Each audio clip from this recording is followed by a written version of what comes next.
राजद के विधायक और चर्चित बाहुबली नेता रितलाल यादव ने पटना सिविल कोर्ट में पेशी के दौरान ऐसा बयान दिया है जिसने न केवल राजनीतिक गलियारों को हिलाकर रख दिया है बल्कि आम जनता में भी गहरी चर्चा छेड़ दी है।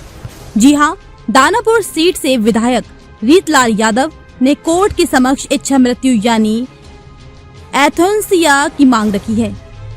पेशी के दौरान रितलाल यादव ने बेहद भावुक होकर जज से कहा, मेरे ऊपर एक के बाद एक केस थोपे जा रहे हैं, मेरी पैरवी करने वाला कोई नहीं है, मैं अब और नहीं झेल सकता, मुझे इच्छा मृत्यु दे दी जाए।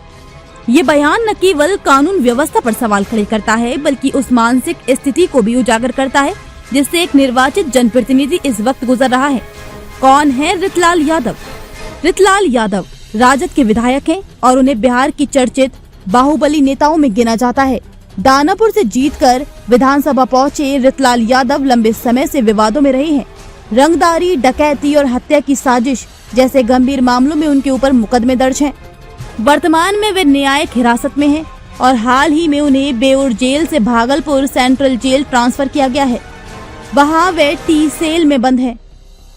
वहीं हाई सिक्योरिटी सेल जिसमें कभी बाहुबली नेता अनंत सिंह को रखा गया था।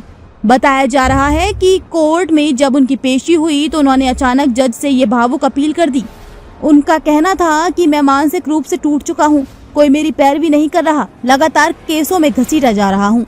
रितलाल यादव के इस बयान ने ये सवाल खड़ा कर दिया है, क्या कोई निर्वाचित विधायक न्याय से इतना हताश हो सकता है कि उसे मौत की गुहार लगानी पड़े? इधर उनकी पत्नी रिंकू देवी जो खुद पटना जिले के एक सरकारी स्कूल में शिक्षिका है, उन्होंने भी बयान दिया है कि उनके पति को जेल में मारा जा सकता है। उन्होंने विधानसभा अध्यक्ष से मिलकर अपनी सुरक्षा और पति की जान को खतरा बताते हुए हस्तक्षेप की मांग की है। उनका आरोप है कि जेल प्रशासन और कुछ पुलिस अधिकारी मिलकर उनके पति के खिलाफ साजिश रच रहे हैं। रितलाल यादव का ये बयान कई गंभीर सवाल खड़े करता है। क्या जेलों में राजनीतिक विरोधियों पर दबाव बनाया जा रहा है? क्या अदालतों में पैरवी की पर्याप्त सुविधा नहीं मिल रही?